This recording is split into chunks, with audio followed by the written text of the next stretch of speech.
بسم الله الرحمن الرحيم، السلام عليكم ورحمة الله تعالى وبركاته. أخوتي مرحبا بكم، عودة إليكم بفيديو جديد، فيديو خاص كالعادة والحصري مع الصحفي الكبير والاختصاصي في الانتقالات بن جايكوبس الذي أخذ من وقته لكي يكون حاضرا معنا في هذا الفيديو. سنحاول نكون الفيديو يكون قصير لأنه بن obviously busy، فما نطولوش عليه بدون إطالة.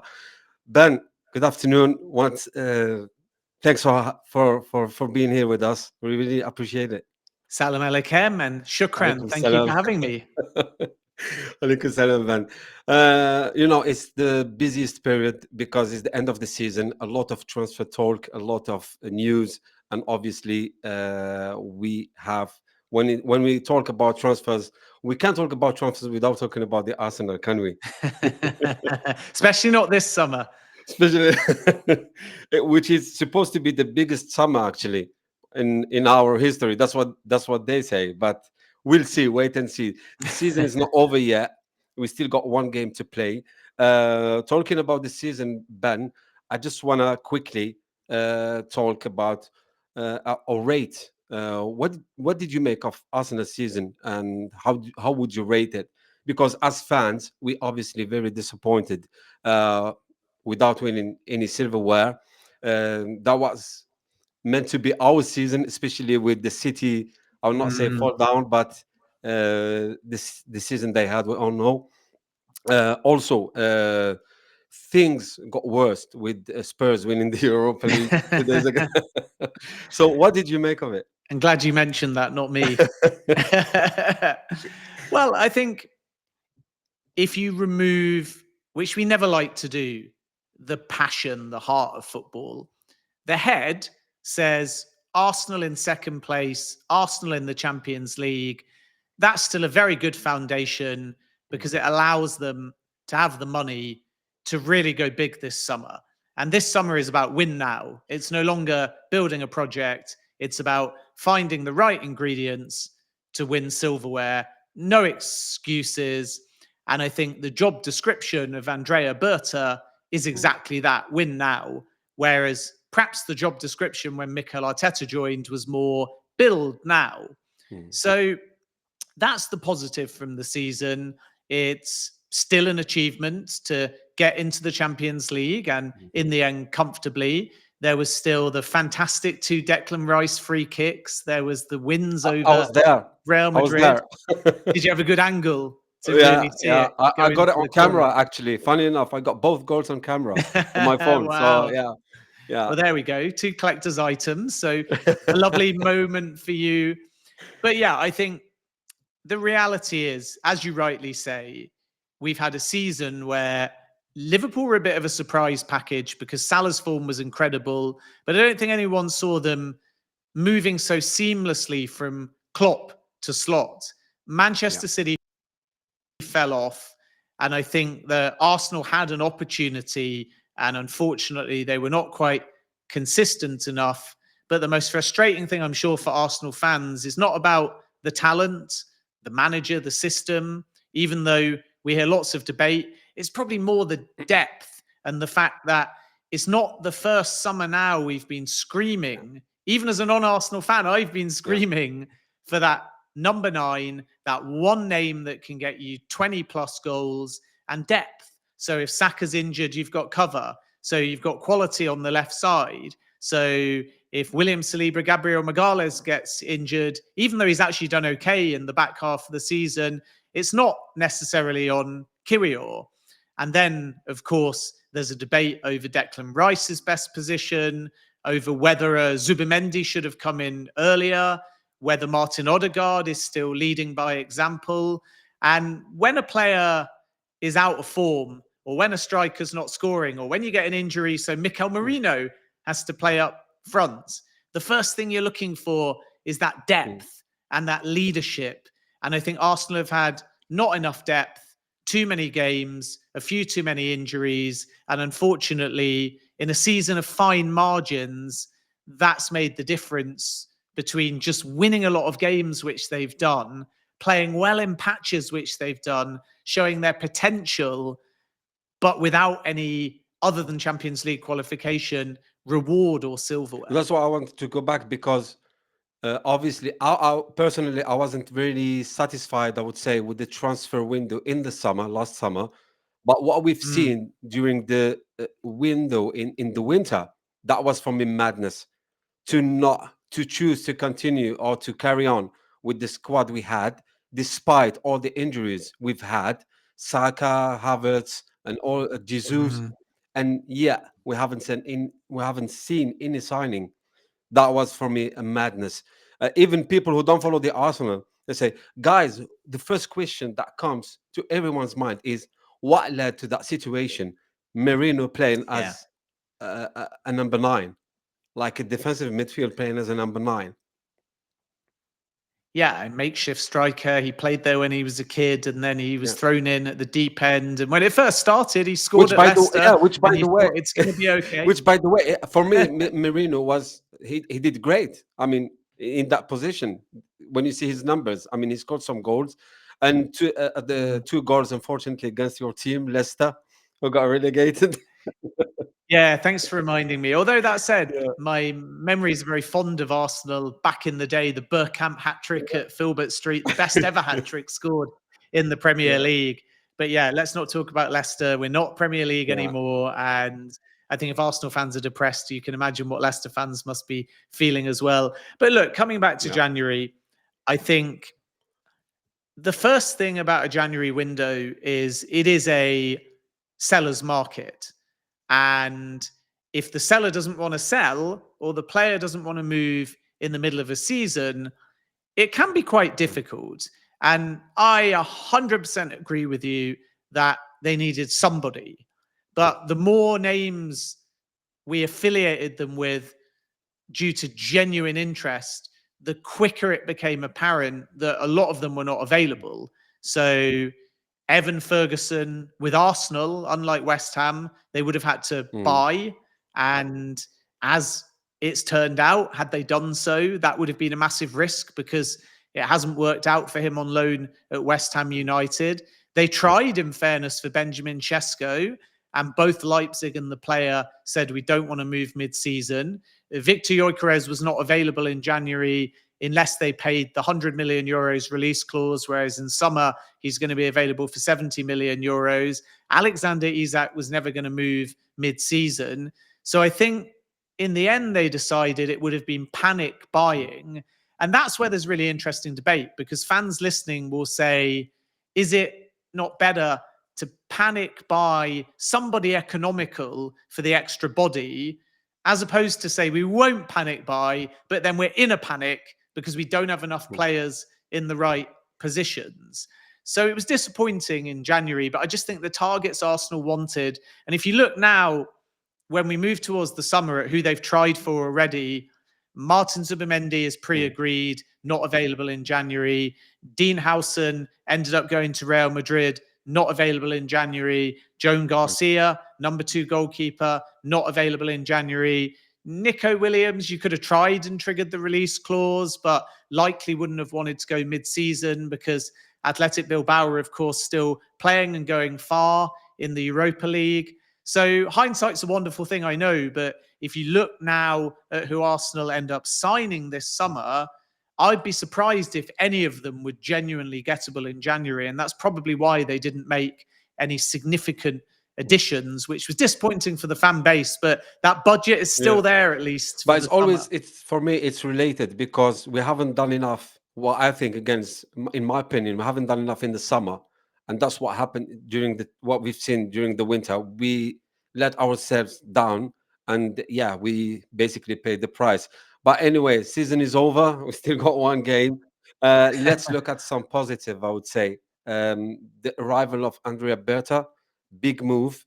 Mm. We've heard a lot of things, positive things. Of course, we all know the guy's CV, worked at Atletico.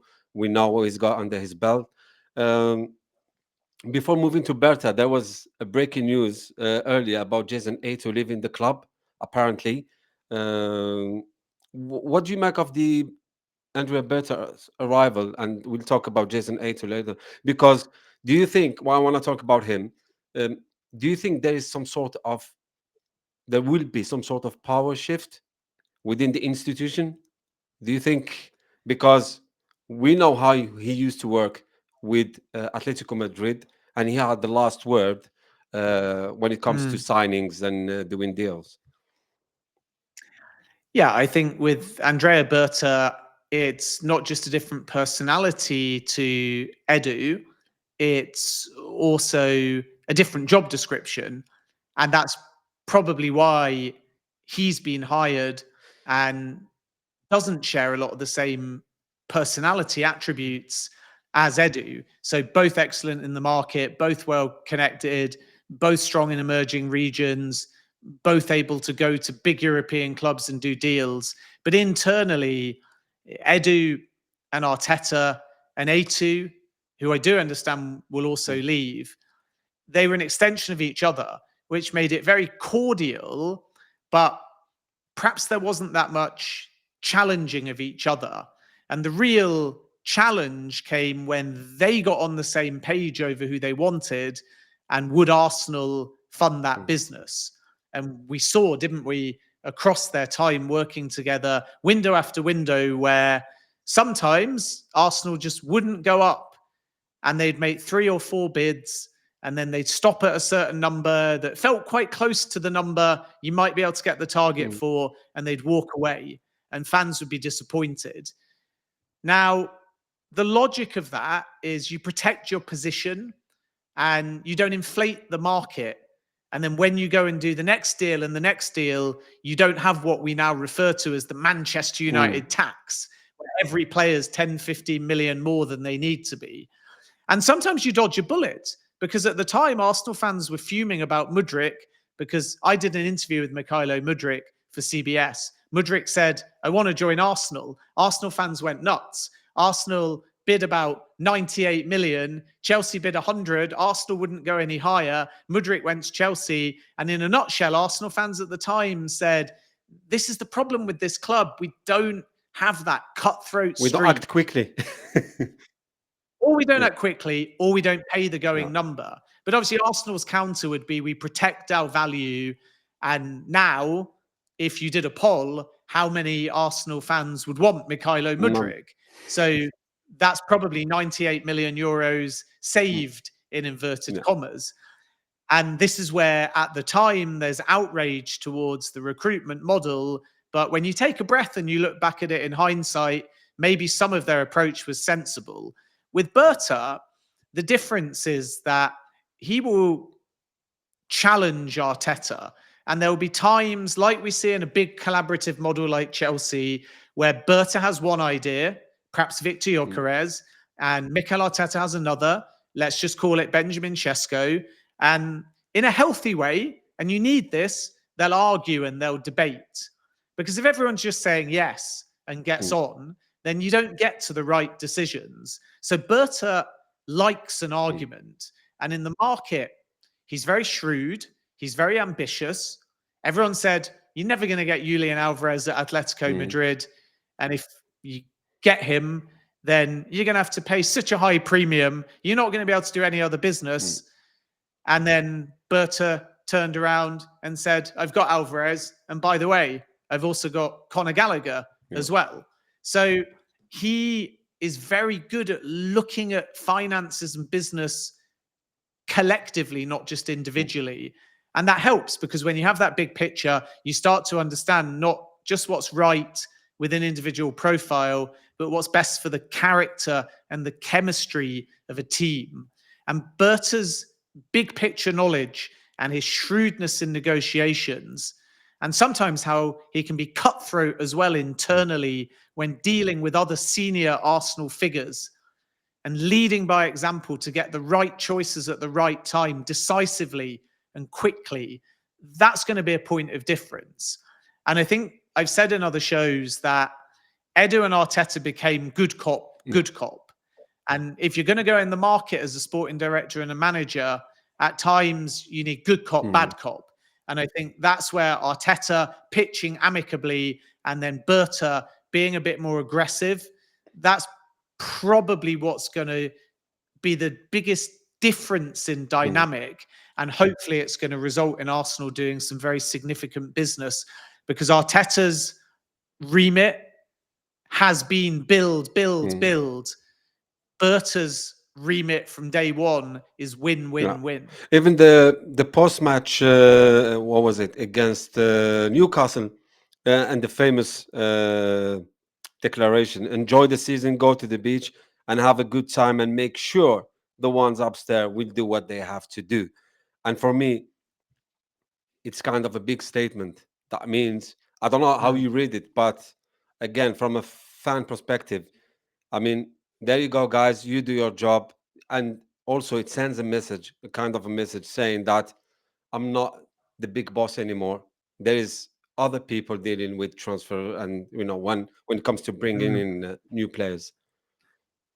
Yeah, and I also think that when Mikel Arteta started, it was something completely new, and they wanted to invest a lot of time in him, and they still believe the project is paying off. And even if Arsenal didn't get silverware this season, they're building and they're getting closer, and that doesn't fill a trophy cabinet, but it definitely fills a board with confidence. So it was always going to start slower, and it was always going to be focused around a manager. But if you look at any good model of a team that's succeeding, PSG now, who are doing brilliantly with a youth-led model, Chelsea, if their project pays off, Liverpool, both historically under Michael Edwards when he was sporting director, and now Richard Hughes with Michael Edwards as the CEO of football. Several other examples, even Newcastle United, although that's probably the most similar to Arsenal because it's a project built around Eddie Howe. But when Dan Ashworth was there, it was kind of manager, sporting director, same page. Now, Newcastle have Paul Mitchell, and Mitchell's being told your priority is not just Eddie Howe, it's also what PIF want to do maybe beyond the tenure of Eddie Howe. Even if he succeeds, he's not going to be there forever. Maybe they want to build a multi-club model. Maybe they want to finance a youth-led project and sell some of the players and have a strong academy. And that's not the day-to-day strategy of a manager alone. So in modern football, the sporting director has to think about longevity and has to accept that even if he wants the manager to work, and even if you're winning every week, you have to make collaborative decisions that are distant from the autonomy of a manager.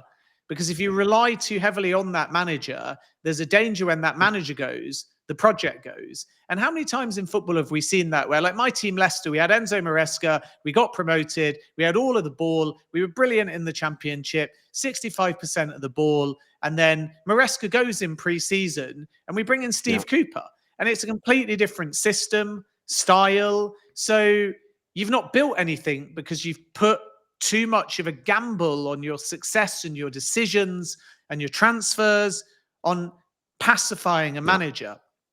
Berta's not like that. Richard Hughes is not like that. Luis Campos and Nasser Al-Khalifi are not like that. Florentino Perez is not like that.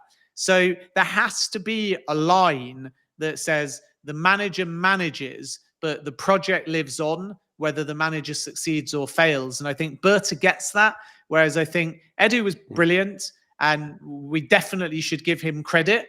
And there's also a possibility that if Arsenal win silverware, there'll be a legacy credit to Edu as well. So we shouldn't assume that Edu didn't succeed and Berta can. But I think Berta will reap the rewards of what Edu built, but he'll finesse it and he'll put a clearer divide between his role and the manager's role to make it clear that they're not one and the same, and they will have points of differences. And hopefully that will lead to Arsenal having even more improvements and signings that benefit the team straight away. Absolutely spot on, Ben, on this point. I always say we must not go back to the Wenger times. No disrespect, but the way the club and things were run during the Wenger era, for me, was completely wrong. And as you said, football has changed. Football has changed in terms of structure, in terms of things are being run. And for me, it's the biggest move. I mean, the Berta deal and the Berta incoming is more important than anything else, even, when it comes to new players and stuff like that. Serious stuff now, Ben. We're moving on to the transfers. Benjamin Sisko, Victor Gyökeres. That's the talk of the moment? Talk to me. Yeah, I mean, I would still say one is Alexander Isak, but we have to wait and see whether he's genuinely available. So people are perhaps slightly superficially assuming Berta comes in, Victor Gyökeres is his choice, but they've done so much legwork on Benjamin Sesko, and that's Arteta's choice. And to an extent, it's true that Berta's put the newer name of Gyökeres forwards, and now they are having, at the time we're live, a very healthy debate about, do we go with the guy we've done all the legwork on, or do we go with the more established guy? And it's a fascinating situation because Shesko's release clause is variable, and the better he's done, the higher it's gone. So you actually have a scenario now where Shesko is actually going to cost you 80 million euros, but the wages and the agent fees are much lower. And then Gyökeres is only, in inverted commas, going to cost you 70 million euros because there's a pact that allows him to leave for 30 million euros under his 100 million euros release clause. However, the agent fees and the wages are very high. So overall, Gyökeres is more expensive. But if you only look at the fee, Sesko is more expensive. And until they know if Isak is genuinely going to become available, I don't see them making a decision on Gyökeres or Sesko because they know Sesko wants to join Arsenal. So if they move for Sesko, I don't think they'll lose the race to a Chelsea or a Manchester United. If they go for Gyökeres, it's a bit more interesting because even though they haven't got Champions League football, do Manchester United enter that race? And has he got an affection and a desire to go and play for Ruben Amorim? We'll have to wait and see. Is there going to be a Saudi bid? Is there going to be another big European suitor? For example, Juventus want Victor Osimhen, but Al Hilal are pushing for Victor Osimhen. So we have a lot of dominoes. And if Al Hilal get Osimhen, Juventus need another striker. And they'll have money to spend if they also sell Dusan Vlahovic. So we have a lot of ifs, buts, and maybes that will be much clearer, maybe even by the time people are watching this, because things are going to move very fast. But I don't think this is Berta Gyökeres versus Arteta Sesko.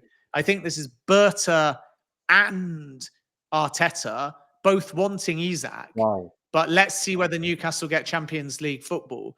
And if they don't, if Isak is available for, I would say, something in the region of a British transfer record, 120 million, then maybe, just maybe, you will see a scenario where Arsenal say that's value for money. But if Isak is available for 150 or 170 million, Arsenal are going to walk away because they don't just need a number 9. They've got to use that budget to bring in 5 or 6 players. So see what Newcastle do first. Then we'll know whether Isak is likely to stay or leave. Then he can either be approached or ruled out.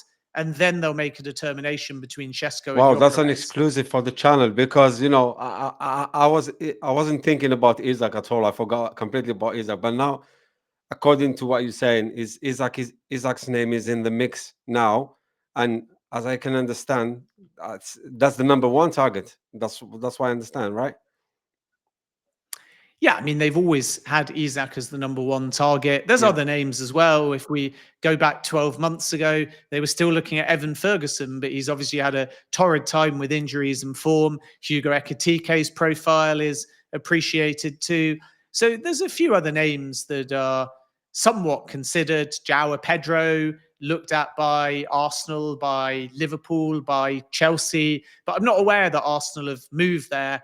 And then if you remove the budget from only the number 9 and you say, what if you got Sesko, the cheapest of the options between Isak, Gyökeres and the Leipzig striker? What if you went slightly cheaper, but then you got an outstanding left-sided player like Rodrigo or Nico Williams? Is that a way of collectively using the budget to bring in 2 quality players? Whereas if they go Gyökeres or Isak, does that mean they can no longer afford the high cost associated with either Rodrigo or Nico Williams? So that's another consideration. If they can get 2 quality players in for their budget and feel that's better value than weighting more of the budget towards only 1, then you would naturally get a situation in that eventuality where you add more depth, where you fill two positions and you might feel you're stronger because of it. So that's another debate they'll be having internally, not just which profiles they want, but if they've allocated a set budget, how can they use it effectively across all of the positions that they're looking to strengthen? But the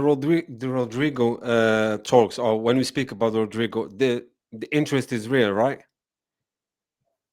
Yeah, the interest in Rodrigo is real, and he's a market opportunity, a bit like Nico Williams. But what people have to understand with Nico Williams is, like Zubendi, even though he's going to join Arsenal, Nico Williams is in love with Athletic Bilbao. So difficult to persuade him to leave. Equally difficult to persuade him to leave Spain. He likes the idea in theory. It's difficult for Barcelona of going there because then he can be reunited with Lamine Yamal, and they're so effective on either channel for Spain together. So it's not easy. There's a 58 million euros release clause, and that is excellent market value, but the taxes, the agent fees, the wages make it a very expensive deal. Then you have Rodrigo, and the opportunity there is the fact that Real are prepared to sell. There may be some Saudi interest in Rodrigo as well. You have a fee likely starting at the 90 million euros mark. So that presents a challenge. And the main appeal of Rodrigo is right now he's stuck playing on the right side at Real Madrid because obviously they've got Vinny Jr., they've got Mbappe. And it's not thought that either of those players will go anywhere. But of course, we know that Al Ahly are likely to try for Vinny Jr. unless he finally signs that new deal. But as long as they stay, Rodrigo wants to play on the left. He can't play on the left. So the player's thinking, where can I go to play on the left? And he's interested in the Premier League. So I don't think Chelsea will advance things with Rodrigo, even though they've inquired. I don't think Liverpool will, because they're going to be putting a lot of their money if they get Florian Wirtz over the line, and they'll still want a number 9 in addition. Frimpong's arrived for 30 million euros. Milos Kirkos is on their radar. Can Liverpool really find another 90 to 100 million euros for Rodrigo? I'd be surprised. So if Arsenal choose to put their budget and their efforts on Rodrigo, they may be one of the stronger suitors, and they might end up being the front runner from the Premier League. But again, let's see whether or not that's what they choose to do. You might get the opposite extreme where they say, let's go for a profile like Jamie Gittins because he's much cheaper. Then let's put all of our money on a player like Isak or Gyökeres to make sure that we guarantee ourselves one player likely to get us 20 plus goals season on season during his tenure at the football club. But the thing is, because as fans, obviously, we always want things to happen quick, especially, Arsenal and our history in the transfer market. We haven't been, I would say, very quick when it comes to deals and stuff like that. But this one really surprised me. I mean, no one was expecting it.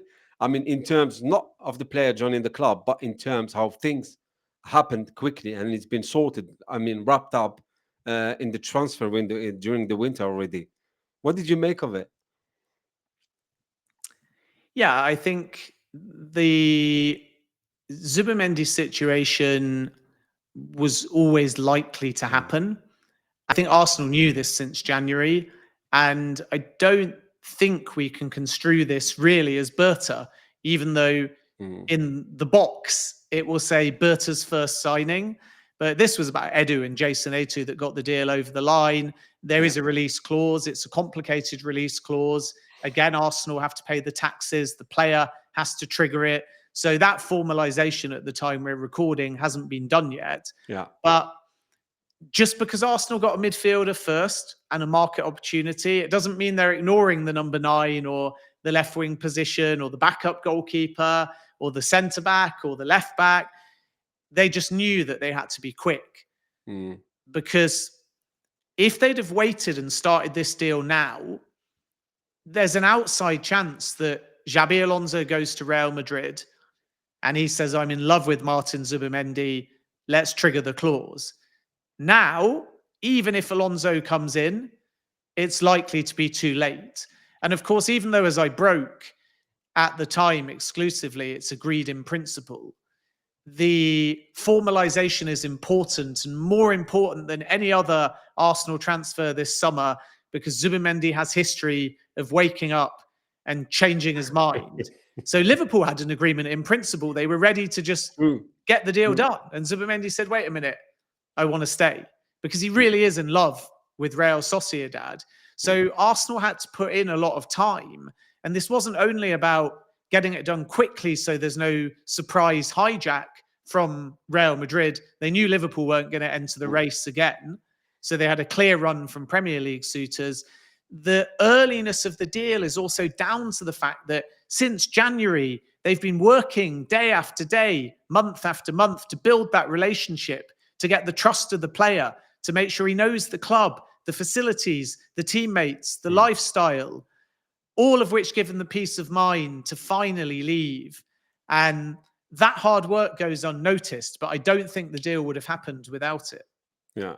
But does that mean, Ben, what do you think? Does that mean that Zubimendi coming, that's an exit for Thomas Partey? Or do you see both players, playing? I think both could stay, because obviously we know Arsenal at the time that we're recording this in talks with Thomas Partey, and those talks are over either a 1-year deal with a 1-year option or a 2-year deal.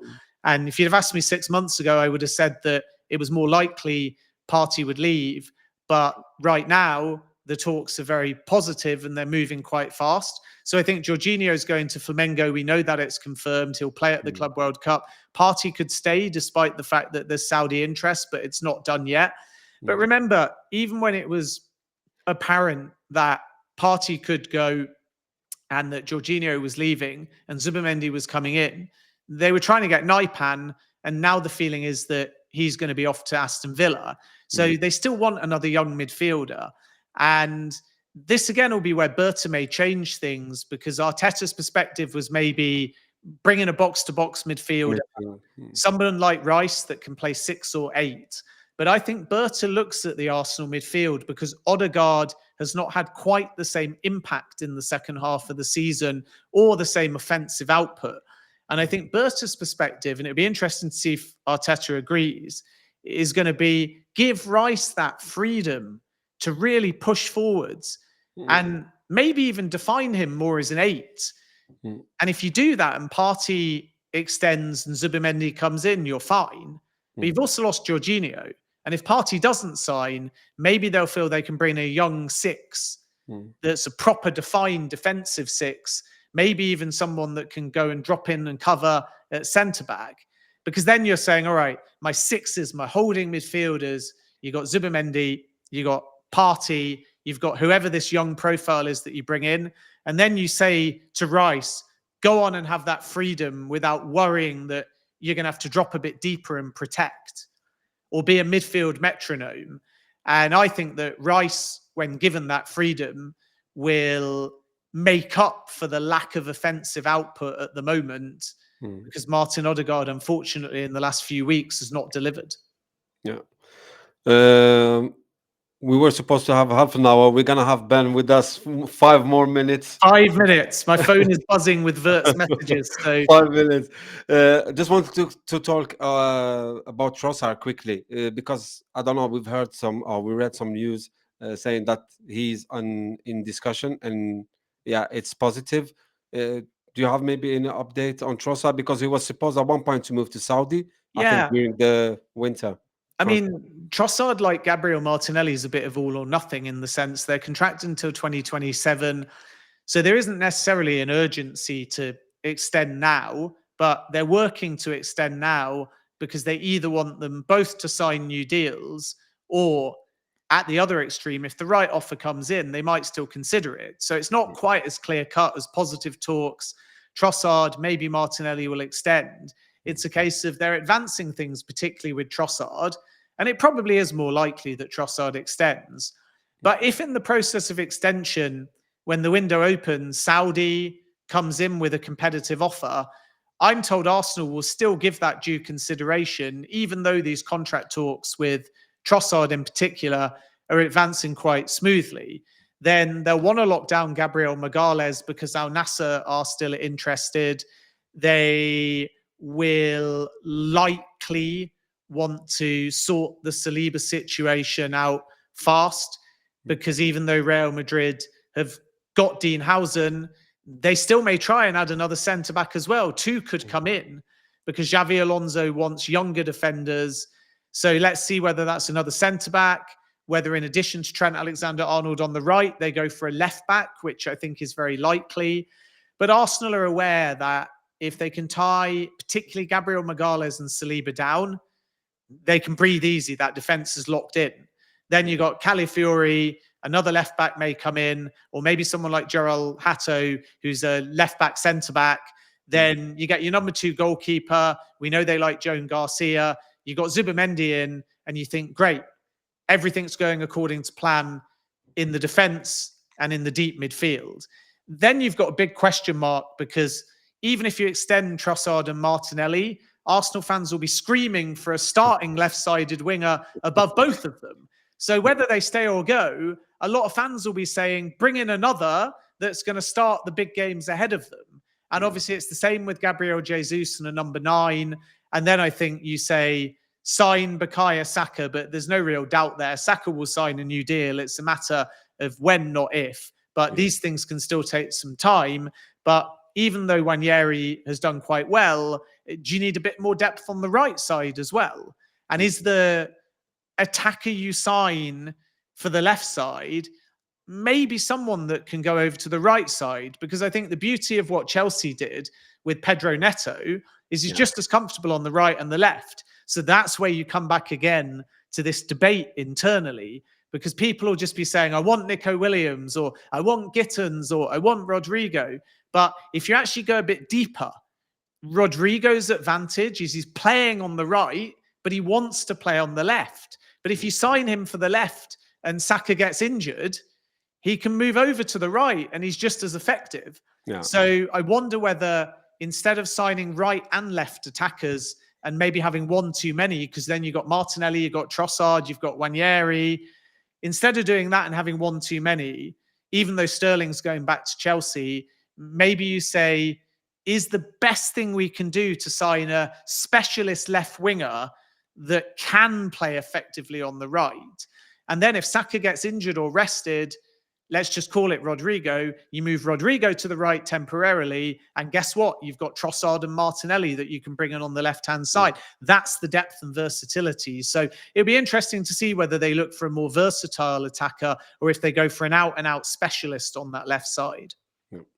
One last one, Ben. Enough talking about Arsenal, enough talking about English football.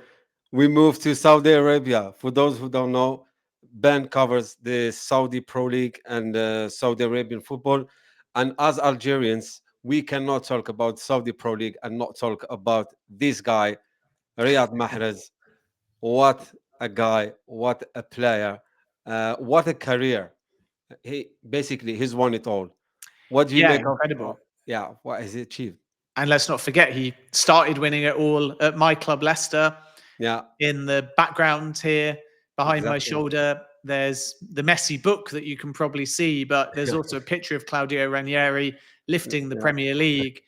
And Mahrez was very interesting because when he was first signed from the French lower leagues, not that much was known about him. And he actually struggled at Leicester in the early days because he was incredible technically, but he didn't score that many goals.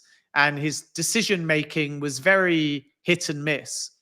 And then when Nigel Pearson orchestrated the Great Escape, the season before Leicester won the Premier League, when we won 7 of our last 9 games to stay up, Mahrez just hit form and he developed a partnership with Jamie Vardy. Then when Claudio Ranieri took charge, he made one key change, which was that he moved Leicester to a 4-4-2. And in that 4-4-2, he said to Riyad Mahrez, don't worry, you don't have to be wide anymore. You've got freedom to play anywhere. Go and express yourself. And then obviously Mahrez developed this beautiful partnership with Jamie Vardy. They went on to win the Premier League. He went to Man City. And then what a coup for Al Ahly to sign Riyad Mahrez, because let's not forget, when they acquired him, they'd only just got promoted again after relegation. So they were in a rebuild, and they were able to get Mahrez. They were able to sign Gabri Veiga. They were able to bring in Bobby Firmino and several other stars. Now they're Asian Champions League champions. And what an incredible job Matthias Jassel has done. And Mahrez, I think, since he's gone to Saudi, I suppose because he speaks the language, he's got the trophies, he's not just become a top footballer, he's become a real leader as well. And that's been very important because Bobby Firmino's been the captain, but he was deregistered mid-season from the Saudi Pro League. Matthias Jassel was basically sacked and replaced by Max Allegri.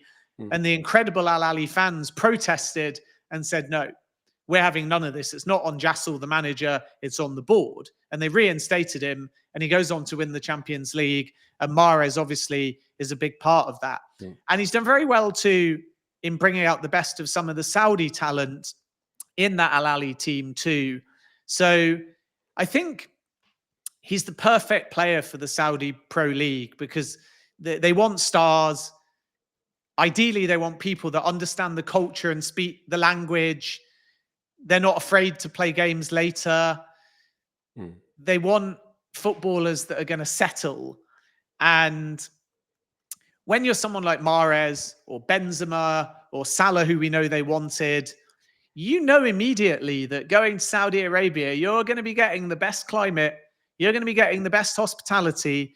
You're going to be getting a young, vibrant population that are friendly. They want to show you the new Saudi. They want to show off their beaches, their malls. It's more. I think it's more than football. That project is more than football. And you need a character and an ambassador that is going to show that project in the best light. Now, I know some people listening, particularly outside of the Arab world, will say, isn't that sports washing? But you can have a sports strategy that isn't about showing somebody something to cover up something less good. You can just have a project that says, we want these stars to get Saudi football fans in the stadiums because Saudi football fans are crazy. Arab football fans are crazy. My God, I can't wait to see the Egyptian Al Ahly fans play Inter Miami at the Club World Cup. I've been to a Jeddah derby where there was 70,000 fans. And it's like being in opera because it's just constant noise and it's spiritual. And what I love as well with the big derbies is that they surrender the opposite goals. So instead of saying, put the away fans like at St. James's Park in the worst seats and only give them a few thousand, if it's a Jeddah derby, the Ittihad and the Al Ahly fans will say, we're playing at home as Al Ahly, but we're going to let Al Ittihad have 15,000 seats behind the opposite goal. So you have chemistry between the fans, and of course it's safe and it's respectful. The Saudi Pro League project, obviously others can reserve judgment about wider Saudi Arabia. Others can reserve judgment about politics. And that's the same in any country, by the way, in England, in America. But if we're only talking about football, the Saudi Pro League project is about two things, really. One, it's about bringing high-level sport to Saudi Arabia, playing into Vision 2030, playing into the 2034 World Cup. And two, it's about things like lifestyle and health and tying that in. So the league leads by example. It infuses grassroots sport. It infuses women's sport. It grows. You get better footballers. You get better facilities. You get healthier people in Saudi Arabia. And that's about not just football. It's about the boxing and anything else they bring over there, the golf. So when you sign a footballer, particularly one that knows Saudi, they have to understand they're there as a footballer, but they're there as an ambassador and they're there as a mentor. And I think Mahrez just gets it. And this is why he's perfect for this project. And I was delighted to see him make a bit of history along with a few other players like Bobby Firmino on the team, and Edouard Mendy, I believe, was the other one. They're the first three in history to win the Champions League and the Asian Champions League. So that was a lovely moment. Crazy, yeah. Oh my God, we have 14 minutes in additional time. That's a lot, Ben. For time upon extra time. I promise the last one. One last word, not only for the Algerian gooners, for the Arsenal fans in Algeria, but also for the Algerian fans in general. From you, Ben. Well, I think Algeria, again, is just an incredible place with a brilliant football coach. And let's not forget, if we're talking about Leicester, we're not only talking about Riyad Mahrez, we're talking about the top scorer ever at the moment for Algeria, Islam Slimani, who Slimani. I've got fond memories of. And I always used to like watching Algeria because that sort of color, the green, it always sort of stood out for me. And, obviously I'm sitting here wearing a Senegal kit, Kid, but yeah. when I sort of think back to Algeria, it's always just been one of those. I don't know if it's the flag, I don't know if it's the cleanness of the green or the sleekness of the white, because of course they play in both colors. But as a kid growing up, I always really liked it. I always thought there was something fashionable about it. And then you kind of look at the current squad now and the beauty, because I sort of love Middle East, North Africa, whether it's Asian football, Africa Cup of Nations even. Yeah. I love the fact that now football's becoming so global that you're looking, when they go back to their countries, whether it's Algeria, whether it's Ivory Coast, and you realize how global it is now. And 10, 15 years ago, if you'd have got most journalists on, particularly from England, we would have been horribly ill-informed. And we wouldn't have taken the time to be watching these players and understand the talent that's coming through. But now you look, and people are looking for Algerian or French Algerian. They're looking for untapped parts of the Middle East, North Africa, Central Africa, South Africa. And they're saying, there's a lot of stars here. So when I look at the current team, I think, for example, of Sohib Nair, who's at Guingamp, who is still only in his mid-20s and is a very promising young defender. I think of Ferez Krebi at Eintracht Frankfurt, who has got a phenomenal career ahead of him. He's still only 22 years of age, and he's nearly won, I think, 20 caps for his country. I'm really, really excited to see the potential of Ibrahim Marza, still only a teenager, already at Leverkusen. And then you've got a couple of them in Saudi, like Ben Wolfsburg is doing Rama well. and Mahrez. So you think where they're all playing now, some are in Saudi, some are in, obviously, France, playing for big clubs like Benacer at Marseille. You've got, I think, Farzi's in MLS, isn't he, with Columbus Crew? And then I always like to try now and not only look at that first team squad, but try and watch some of the under 21 or the under 23 games to try and determine who will be the next big stars coming through, because they're going to be spotted earlier. They're going to be developed better as facilities improve. Absolutely. And I think the Algerian team is just going to go from strength to strength. And, they didn't qualify for Russia. They didn't qualify for Qatar. The qualification now with looking good.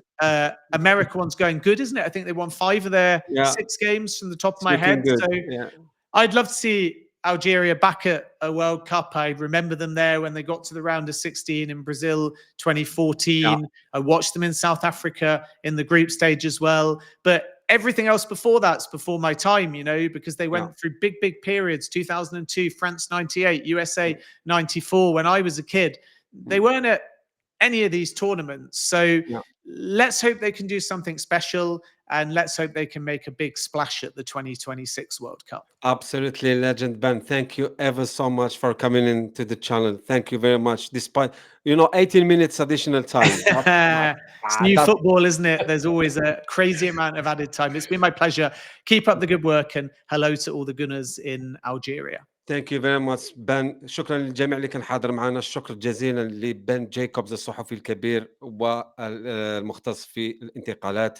شكرا Ben, and hope to see you soon. Yeah, look forward to it. Hopefully I'll come on again soon, and good luck to Arsenal ahead of next season. Cheers. Thank you very much. شكرا. شكرا. مع السلامة.